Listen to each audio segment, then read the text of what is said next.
students. Today we are going to solve a problem of frequency distribution. जैसे कि last class में उन्होंने पढ़ा था कि थ्योरी में कि फ्रीक्वेंसी डिस्ट्रीब्यूशन क्या होता है और इसका एक हम न्यूमेरिकल भी एक देख चुके हैं। आइए उसको और फर्दर हम डिस्कस करते हैं अपने टॉपिक को क्लैरिफाई करने के लिए। एक्चुअली में how we take all the datas to make a frequency distribution. जैसे कि आपके सामने एक न्यूमेरिकल है, prepare a frequency series of the ages of 25 students of class 11th in your school. ये जो आपके सामने एक न्यूमेरिकल दिया हुआ है, इसमें कहा गया है कि एक क्लास जो 11th के 25 स्टूडेंट्स हैं, तो उसमें ये स्टूडेंट्स की एजेस दी हुई हैं 25 स्टूडेंट्स की। तो हमको अब ये देखना है कि फ्रीक्वेंसी डिस्ट्रीब्यूशन, जैसे कि मैंने आपको बताया था फ्रीक्वेंसी क्या होती है कि नंबर ऑफ आइटम्स रिपीटेड या नंबर ऑफ जो भी डिजिट्स है वो रिपीट होती है, कितने टाइम्स होती है। अगर कोई डिजिट है तो अगर वो 3 टाइम्स डिजिट रिपीट हुई है, जैसे 10 है, अगर 10 3 टाइम्स आया तो 10 की जो फ्रीक्वेंसी क्या हुई 3 हुई है। तो यहाँ पे ये एज दी हुई है 25 स्टूडेंट्स की क्लास 11th की।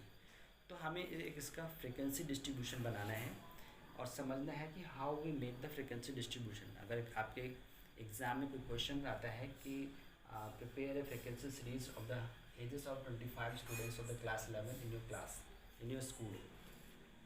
अगर इस तरह का क्वेश्चन आया है जिसमें कि डिफरेंट डिजिट दी हुई हैं और आप देख रहे हैं इसमें कई डिजिट्स ऐसी हैं जो रिपीट हुई हैं, जैसे 15 के बाद 16 2 टाइम्स, फिर 17 18 2 टाइम्स है, 17 15 2 टाइम्स, फिर 16 16 17 15 16 16 15 16 16 15 17 17 18 19 16 15। तो आप देख रहे हैं कि कई डिजिट्स हैं जो 2 बार भी हैं, कई 3 टाइम्स हैं, कई 4 टाइम्स हैं। तो अब हम ये देखें हम इसको किस तरह से एक फ्रिक्वेंसी डिस्ट्रीब्यूशन को भी क्लासीफाई करें, एक सीरीज़ बनाएं, जिससे कि हम अलग अलग हमको ये पता चल सके कि कितने स्टूडेंट्स ऐसे हैं जो जिनकी एज 15 है और कितने स्टूडेंट्स ऐसे हैं जिनकी एज 16 है, कितने से हैं जो 17 एज के हैं, कितने 18 एज के हैं और कितने 19 के हैं। क्योंकि हम देख रहे हैं इसमें जो मिनिमम एज ऑफ स्टूडेंट्स हैं वो 15 है और सबसे मैक्सिमम एज आप देखेंगे तो इसमें 19 है। तो अब हमें इस पूरी सीरीज़ को एक कॉलम में हम रखेंगे और इसका फ्रीक्वेंसी डिस्ट्रीब्यूशन बनाएंगे। चलिए हम एक ये न्यूमेरिकल जो हमने अभी आपको एक जो क्वेश्चन दिखाया उसको सॉल्व करते हैं, फिर इसका फ्रीक्वेंसी डिस्ट्रीब्यूशन बनाते हैं। तो जैसे कि अभी आपने देखा कि जो एजेस दी हैं स्टूडेंट्स की, जिसमें मिनिमम आप देख रहे हैं कि मिनिमम जो एज है 15 ईयर्स है और जो मैक्सिमम है वो 19 ईयर्स है। अब हम पहले इस क्वेश्चंस को देखिए और उसमें देखें काउंट करें कि 15, अब सबसे मिनिमम एज हमारी 15 है, 15 के बाद 16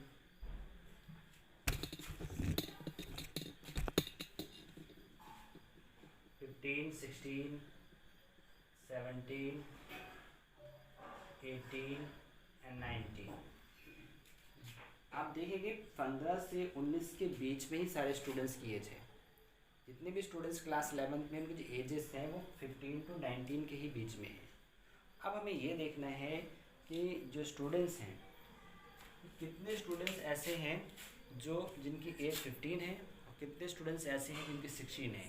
अब आप अपने क्वेश्चंस में देखिए, उसको काउंट करिए तो आप देखेंगे जो 15 ईयर्स ऑफ स्टूडेंट्स हैं वो कितने हैं। जो 15 आया है वो 7 टाइम्स आया है। ठीक है, आप क्वेश्चन में देखते जाइए। और जो 16 है वो 9 टाइम्स आया है और जो 17 है वो 5 टाइम्स है। फिर उसके बाद जो 18 है वो 3 टाइम्स है और जो 19 है वो 1 टाइम है। तो इसका मतलब क्या हुआ कि जो क्लास 11th स्टूडेंट्स हैं उसमें कुछ 7 स्टूडेंट्स ऐसे हैं जिनकी एज 15 है, 9 स्टूडेंट्स ऐसे हैं जिनकी एज 16 है, 5 स्टूडेंट्स ऐसे हैं जिनकी एज 17 है और 3 स्टूडेंट्स ऐसे हैं जिनकी एज 18 है, 1 स्टूडेंट्स ऐसा है जिसकी एज 19 है। तो ये हम जो एज दी हुई है उसके अकॉर्डिंग हमने देखा कितने कितने स्टूडेंट्स जो हैं क्लास में जिनकी एजेस इतनी इतनी दी है। अब हम टोटल स्टूडेंट्स अगर आप ऐड करेंगे यहाँ पे तो हम इसको कैसे लिखेंगे, अगर आप देख रहे हैं इसमें तो हम इसको एडिशन मतलब सिग्मा एफ, कितना total of number of students कितने हैं 25। ठीक है, अब ये फ्रिक्वेंसी तो हमने लिख ली है। अब मैं आपको भी पहले ही बताया था कि हम अगर टैली बार्स में फ्रिक्वेंसी लिखना चाहें तो कैसे लिखेंगे। तो मैंने आपको बताया था टैली बार्स को हम और क्या बोलते हैं, 4n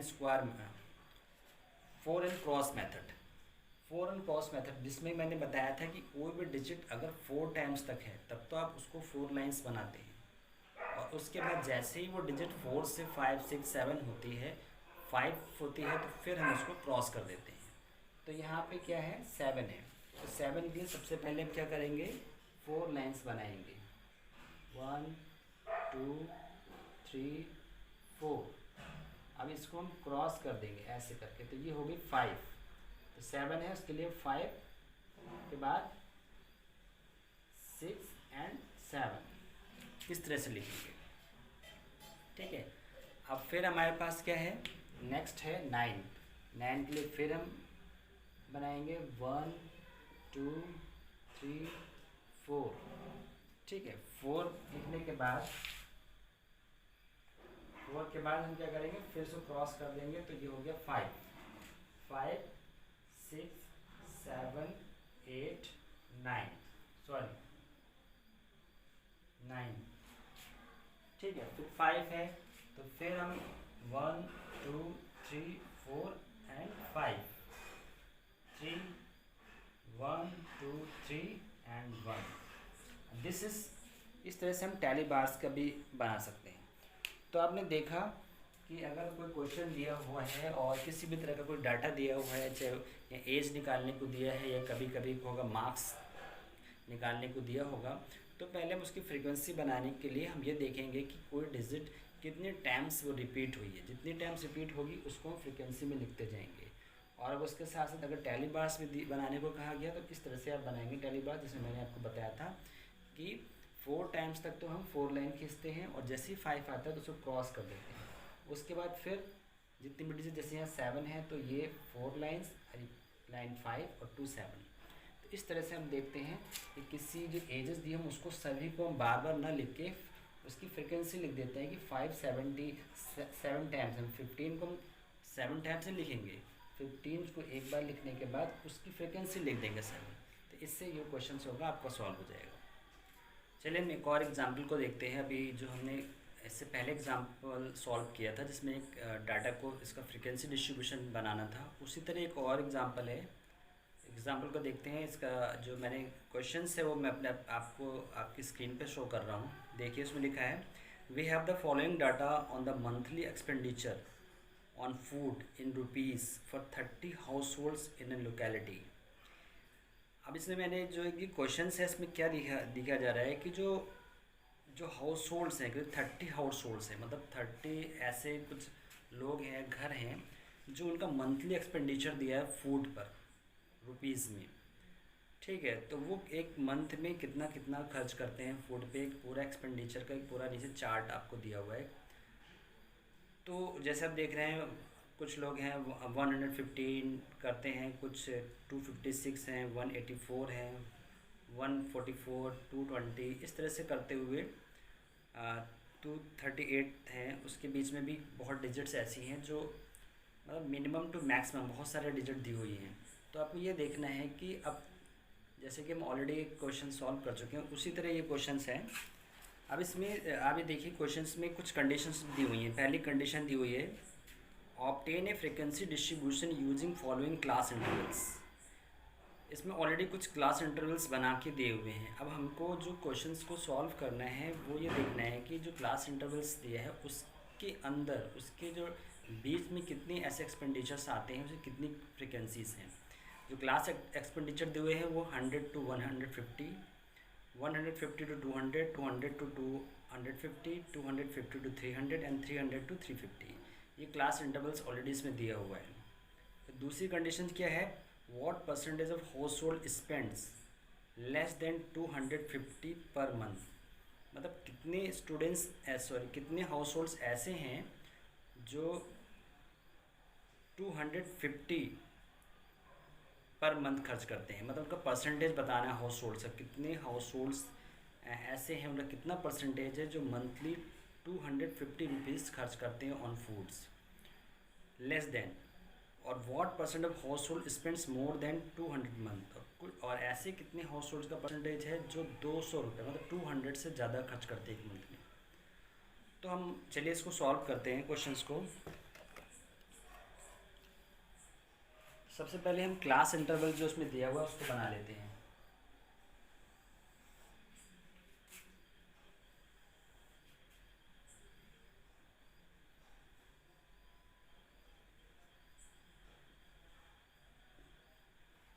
क्लास इंटरवल्स, फिर उसके बाद बीच में हम टैली बार्स का भी कॉलम बना देते हैं।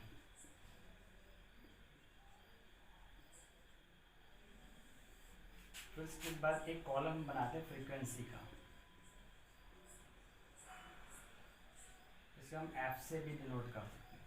अब इसमें जो फ्रीक्वेंसी डिस्ट्रीब्यूशन ऑलरेडी क्वेश्चंस में दिया हुआ है उसको लिख लेते हैं। जो फर्स्ट दिया है 100 to 150,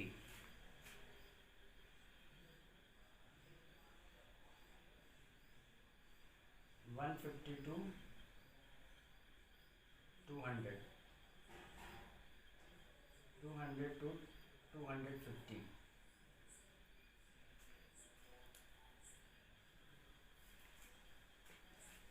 and 250 to 300, and 300 to 350.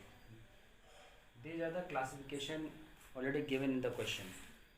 अब हमें देखना है कि जो फर्स्ट हमारा क्लास इंटरवल है 100 to 150, ऐसे कितने हाउस होल्ड्स हैं जो 100 to 150 के बीच में मंथली उनका एक्सपेंडिचर है। तो आप क्वेश्चंस में जाके देखेंगे कि आप अगर काउंट करते हैं तो कितने निकलेंगे। अब देखिए इसमें तो 100 to 150 में अगर आप काउंट करें तो 4 ऐसे हाउस होल्ड्स हैं जिनके एक्सपेंसेस 100 to 150 हैं।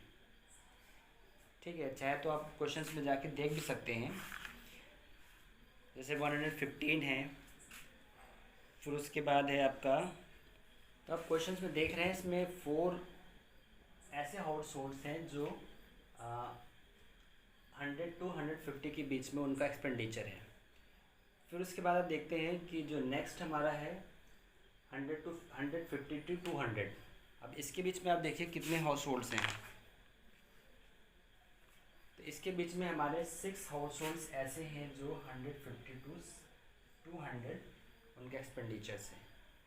फिर उसके बाद जो नेक्स्ट है हमारा 200 to 250, इसमें कितने हैं अगर आप काउंट करेंगे तो 13 ऐसे हाउस होल्ड्स हैं जो जिनका मंथली एक्सपेंडिचर 200 से 250 के बीच में है। फिर उसके बाद 250 से 300 के बीच में कितने हैं 5,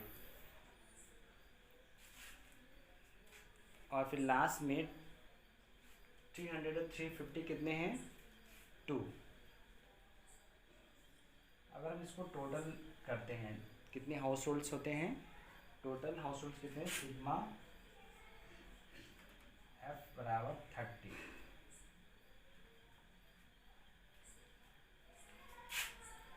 अब मैंने आपको पहले भी बताया था कि अगर इसको हम टैली बार्स में लिखें तो कैसे लिखेंगे। 4 तो हम सीधे सीधे लिख सकते हैं 4 लाइन्स, 6 में हम 4 लाइन्स खींचेंगे और एक क्रॉस करेंगे, हो गए 5 और 1 6। फिर यहाँ पर हम कैसे करेंगे 1 2 3 4 5, फिर 6 7 8 9,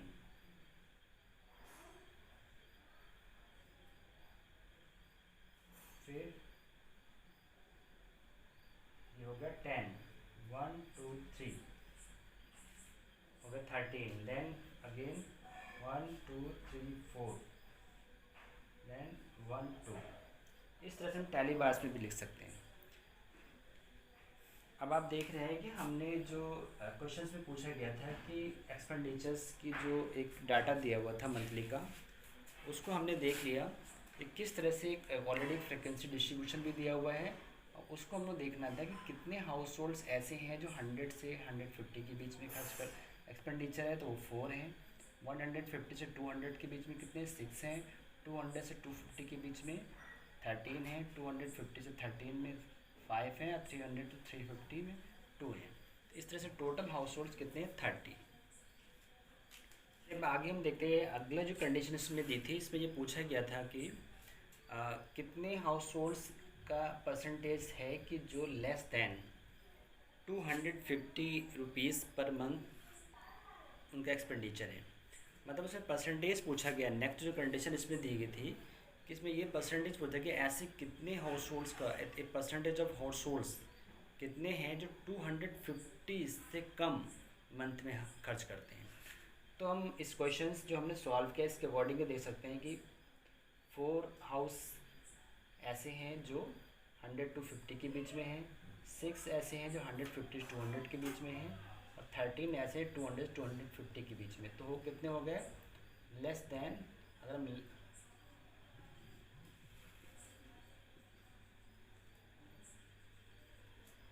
लेस दैन 250 कितने हैं 4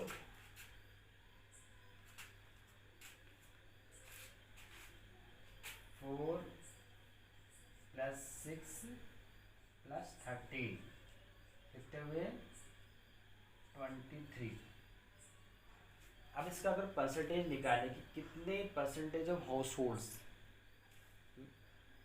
विच मेकिंग एक्सपेंडिचर लेस देन 250, तो अगर परसेंटेज निकालें total number of house holds कितने 30, तो हम परसेंटेज निकालेंगे 23 अपॉन 30 अपॉन इंटू 100, तो ये आपका अराउंड आएगा 76.6।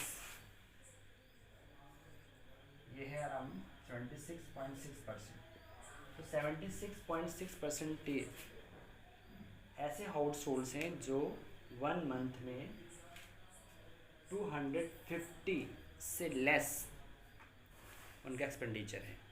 फिर नेक्स्ट जो सी कंडीशन पूछ रहा था कि कितने हाउस होल्ड्स ऐसे हैं जो 200 से ज़्यादा खर्च करते हैं एक मंथ में। तो इसमें हम देखेंगे 13, 5 and 2 मोर देन 200। तो फिर कौन कौन से हैं ये देखिए 200 से 13 प्लस 5 प्लस 2, तो कितने हो गए 20, कितना टोटल 20 हाउस होल्ड्स ऐसे हैं जो 1 मंथ में 200 से ज़्यादा उनका एक्सपेंडिचर है ऑन फूड्स। अगर हम इसका परसेंटेज निकाल तो कितना आएगा 20 number of house holds, total कितने हैं नंबर ऑफ हाउस 30 इंटू 100, तो कितना होगा ये अराउंड, ये आपका अराउंड आएगा 66.6%। तो 66.6% हाउस होल्ड्स ऐसे हैं जो एक मंथ में 200 से ज़्यादा एक्सपेंस करते हैं ऑन फूड। तो मुझे उम्मीद है आपको ये फ्रीक्वेंसी डिस्ट्रीब्यूशन ये 2 न्यूमेरिकल अच्छी तरह समझ में आ गए होंगे कि अगर हम कोई डाटा दिया हुआ है और उसका अगर फ्रीक्वेंसी निकालनी है तो बहुत आसानी से हम, चाहे वो क्लास इंटरवल दिया हो तो भी हम उसको आसानी से उसको काउंट करके निकाल सकते हैं। अगर क्लास इंटरवल नहीं दिया है, सीधे सीधे उसको दिया है, सिर्फ फ्रीक्वेंसी पूछ रहा है, तो भी हम उसको आसानी से निकाल सकते हैं।